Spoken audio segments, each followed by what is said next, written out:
Okay,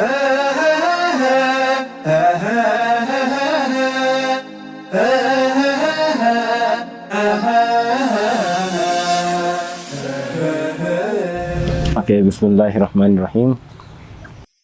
My name is Hussein Moolah. I'm a young Shia Muslim, and which I'm really proud of. And I'm coming from three places. So the first, I'm coming from western side. That is where my dad was born. But I personally was born in Kiamu, a place known as Ruaka, and I've been raised there. I studied there, and then so after, let's say, when I was 2 years old, my family had to relocate back to western side, where majority of my relatives are Sunni, tracing back from my grandfather, who was a great Sunni, not really a scholar, but he was really interested in Sunnism. So the entire place was just a Sunni. So when I was back there, we used to go to Sunni Madrasa, and we were taught most of the things to do with Sunni. But me becoming a Shia, it was after. It's where we used to stay, and where we used to study at Gashia, and I've interacted with a lot of ustad. Knowing about the Shia beliefs, that is all about when we used to go at Madrasa. I started going to Madrasa at the age of just right after I started going to school. Let's say 5 years. That's when I started going to Madrasa.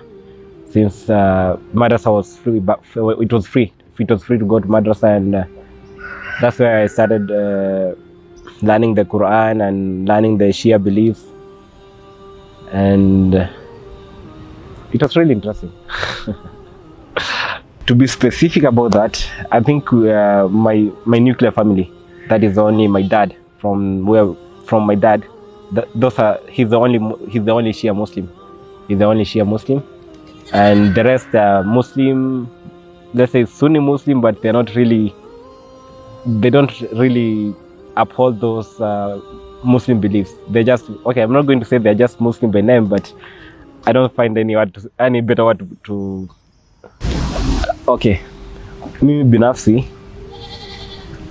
sidhani kama kutoka kwa familia, sidhani kama kuna changamoto napitia, kwa sababu ukiangalia hizo familia zingine hawako,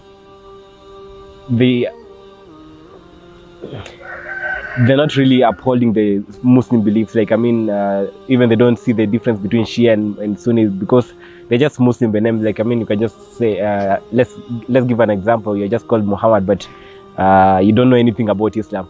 You're just okay by the fact that you're being called Muhammad, and that's okay. So that doesn't pose any challenges to me. It really, but maybe the challenges that I've faced personally, being a Shia, yeah, I think it's most probably in high school and yeah, a little bit of university. Okay, I think when you just get to read the history, okay, the fact that you get to read the history, be it Shia side, Sunni side, you're just going to be confident that Shia is something that is really making a little bit of sense. Be it being the fact that the Khilafah thing that was passed from Prophet Muhammad to Ali alayhi salam. Just those arguments are the only thing that makes you like be confident that you are on the right side. They are Christians, and he decided to be a Muslim. He has decided to be a Muslim. What about the family? They are Christians. So he's the only one who is who wants to become. Yeah. Okay. Of course, my advice to such a person, I think I'm going to advise him in two ways. The first way is if there's a problem of being like the parents are going to have an issue with are going to have an issue with him becoming a Muslim. And in such scenario, since he's still under the care of his parents or her parents, I think the best thing that he can just do is just study, because I don't think there's any hurry of you becoming a Muslim, and then which is going to later on bring maybe a little bit of conflict at the exact moment. So just study and just gain knowledge just understand more about Islam, so that when the time comes for you you're no longer under the care of your parents and you can make your own decisions, I think it's going to be the best moment for you to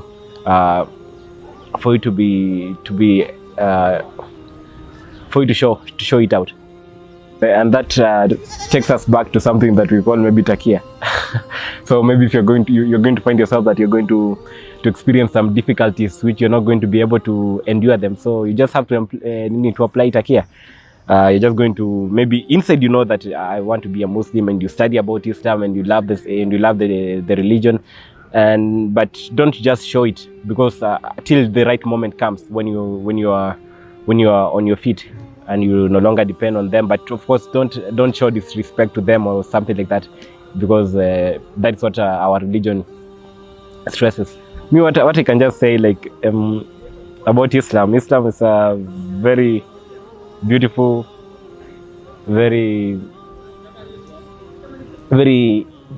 beautiful religion, and it's a religion that really stresses on brotherhood, and one of the greatest thing about Islam is it doesn't discriminate people. Like, even if you're not among the Muslims, they're going to treat you as your brother, because I remember there's a hadith which Imam Ali alayhi salam says. Imam Ali says when he was writing a letter to Malik Ashtar, he told him that Malik Ashtar, you know that there are two kinds of people. The first one is your brother in faith, and the other one is if you're equal in humanity. So it doesn't matter if you're a Christian or a Jew or what. Of course, Islam is just going to treat you like with a lot of respect. So for that reason, I think Islam is just a wonderful religion for anyone to follow. Yeah. And something else maybe, because okay, for someone to get inspired and to become a good Muslim, I don't think one of the best things that can inspire someone to become a good Muslim is just to look for the truth. It doesn't matter. Just assume one day that you don't have any religion, and you're just, you have many religions here, and you just have that urge to look for the truth.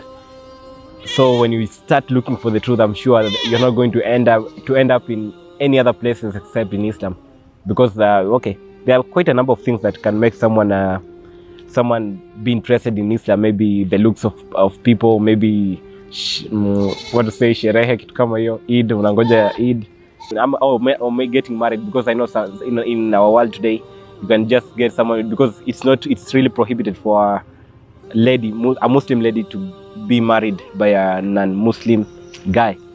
So for that reason, you can find a guy, he embraces Islam for the sake of just getting married. So what happens if marriage gets sour? So of course he ends up leaving the religion too.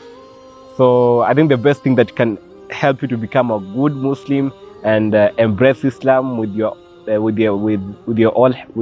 wholeheartedly, you're just seeking for the truth, because the truth will always have an upper hand.